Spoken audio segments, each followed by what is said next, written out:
Do you need nitrate when making your own bacon?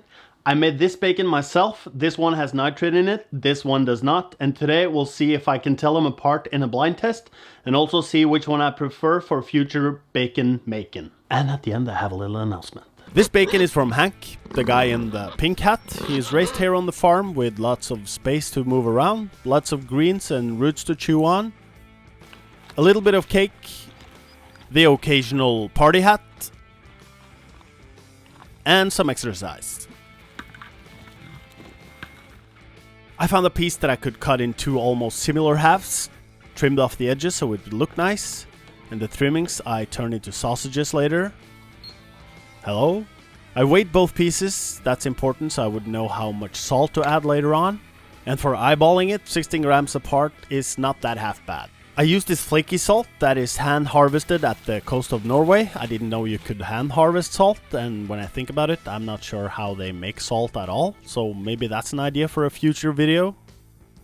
I added 3% salt and 1% brown sugar, and for the piece with nitrate of the 3% I mixed 50-50 with regular salt and nitrate.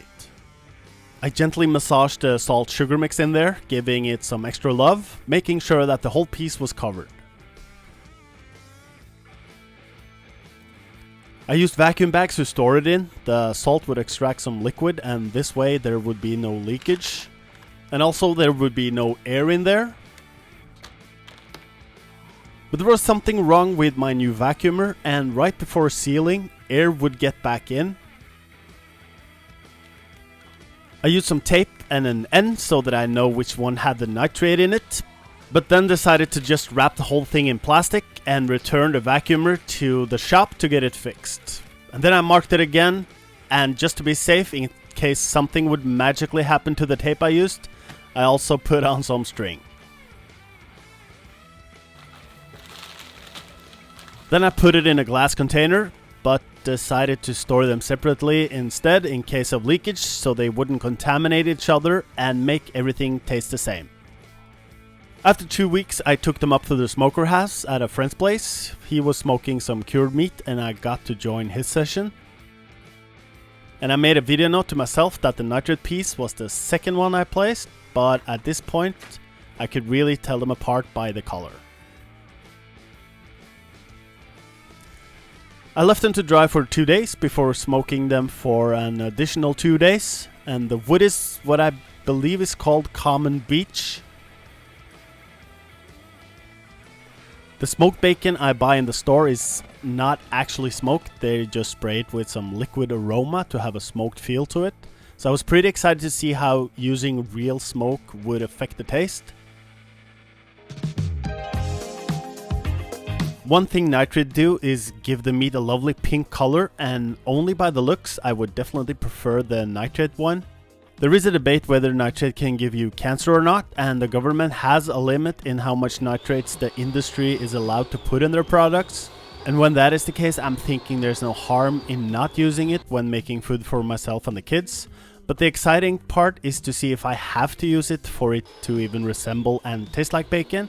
And that is the main reason why I do this test. I don't mind the pale color as long as it tastes good, but I also want it to taste like bacon though.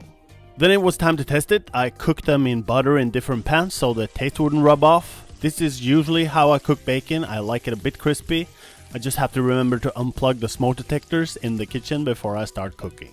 These are the ones with nitrate, these are the one without, and this is the store-bought.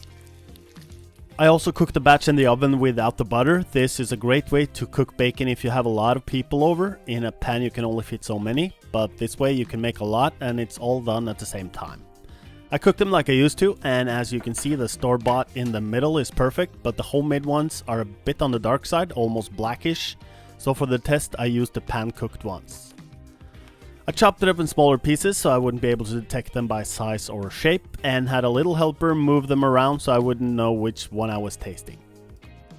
I quickly detected the store-bought bacon and was completely blown away how bland it was. This is the bacon I've had all my life and it was totally dull and lacking character. And instead of focusing on the difference between the ones I made myself, I got totally lost in comparing homemade and store-bought instead of comparing the ones with and without the nitrate.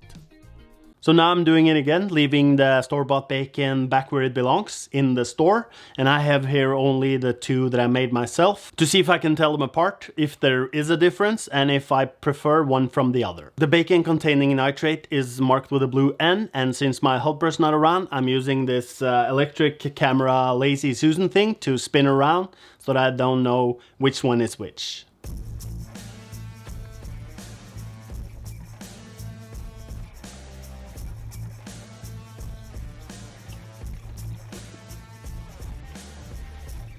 Okay. So it's good, smoky, flavorful. Man, this is nice.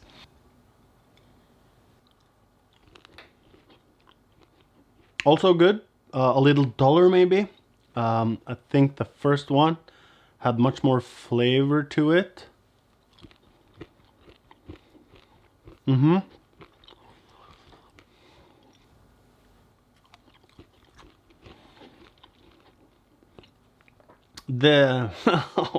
It's so good. Which one do I prefer? I brought some bacon to a friend and made him try it. He's not that scary looking in real life though. I asked him which one he preferred and which one he thought was the one with the nitrate, and he was spot on. He didn't think it was too much of a difference though, but he did prefer the nitrate one. I think this is the best one. I also think this is the one with the nitrates in it. But this is also good. It's just that this is a teeny bit better. Yep. Okay, so there is a difference. I don't think it's big enough to say that I have to have nitrate to call it bacon. They both taste pretty awesome, and they're both on a different level from the store-bought one. The biggest difference is the color, and I can definitely see the benefit of having a color like that if I were to sell this bacon. But making bacon for myself and the family, I see no reason to add nitrate to the bacon. So thank you for watching. Happy bacon making with or without nitrate. Before I go, I have a little announcement, and that is that I just launched a second channel.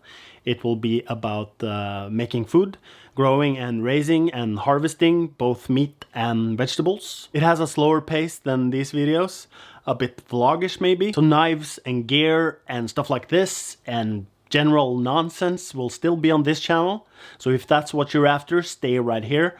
But if you want to see me how to figure out how to grow a tomato or raise turkeys or chickens or some ducks or a lamb and pigs and maybe even a cow, head on over to Misty Brook Farm.